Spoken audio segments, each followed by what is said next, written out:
सृष्टि coaching YouTube channel में आप तमाम छात्रों का स्वागत है। आज हम लोग भौतिक शास्त्र का ध्वनि से जुड़ा हुआ एक महत्वपूर्ण टॉपिक लेकर आपके सामने आए हैं और वह टॉपिक है ध्वनि का परावर्तन। ध्वनि का परावर्तन। यहाँ पर संक्षेप में पूरा आपको महत्वपूर्ण प्रश्नों का चर्चा कर दिया जाएगा। आप देखेंगे, आपको खुद लाभ समझ में आएगा।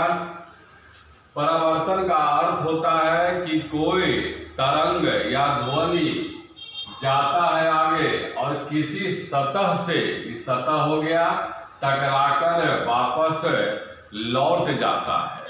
तो किसी अवरोधक सतह से टकराकर वापस लौटने की घटना को ही ध्वनि का परावर्तन कहा जाता है। ध्वनि का परावर्तन पर आधारित कई यंत्र है जो बराबर आते रहता है। जैसे एक यंत्र है रडार। रडार हवाई जहाज का स्थिति पता करने के लिए किया जाता है और इसका फुल फॉर्म भी आप देखिएगा, आपको परीक्षा में मिलेगा। रडार इसका अर्थ होता है रेडियो, डी से डिटेक्शन, ए से एंड रैंगिंग, फुल फॉर्म आता है यह यंत्र क्या चीज पर आधारित है, कैसे कार्य करता है, तो ध्वनि के परावर्तन पर आधारित होता है। इसके अलावा एक और यंत्र है सोनार।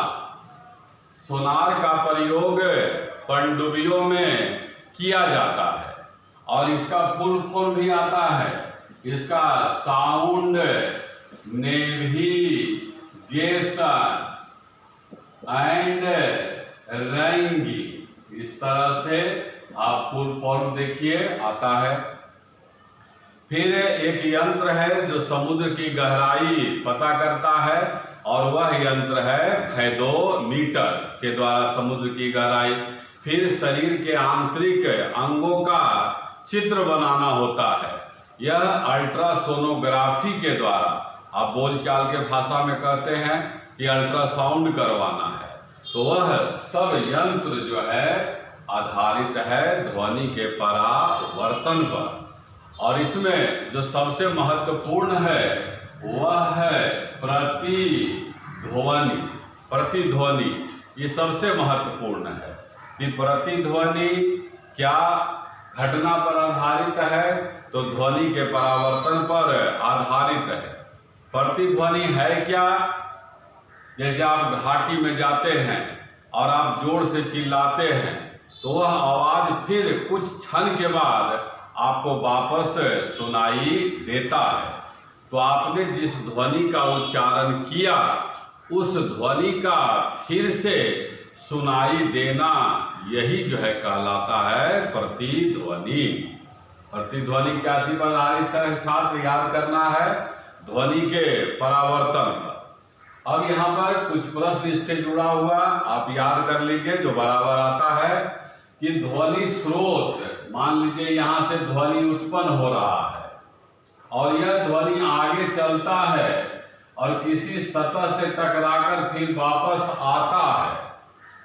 तो आता है क्वेश्चन कि प्रतिध्वनि सुनने के लिए ध्वनि स्रोत और अवरोधक सतह के मध्य न्यूनतम दूरी क्या होना चाहिए?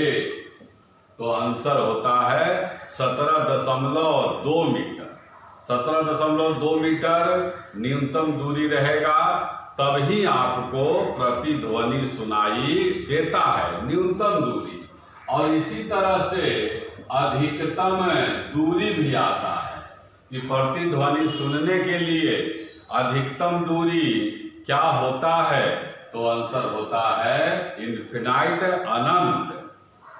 फिर और क्वेश्चन आप याद करिए कि यहाँ से ध्वनि के जाने और फिर श्रोता के पास आने में कितना समय का अंतर होना चाहिए, तो 1/10 सेकंड का, तभी प्रतिध्वनि सुनाई देगा।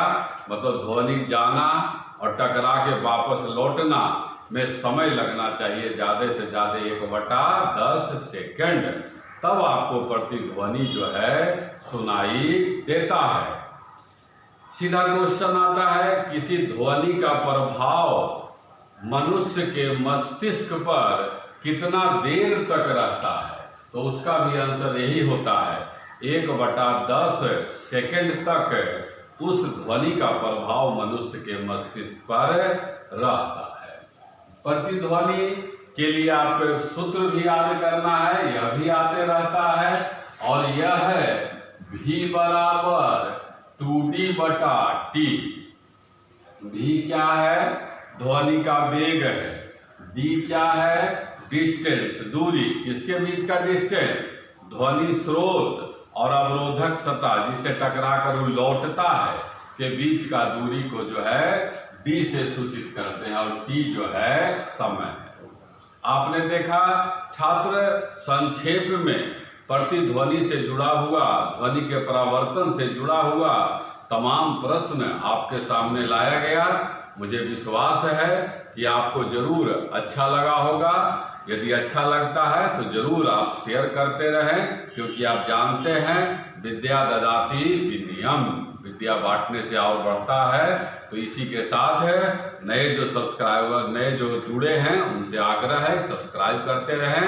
धन्यवाद।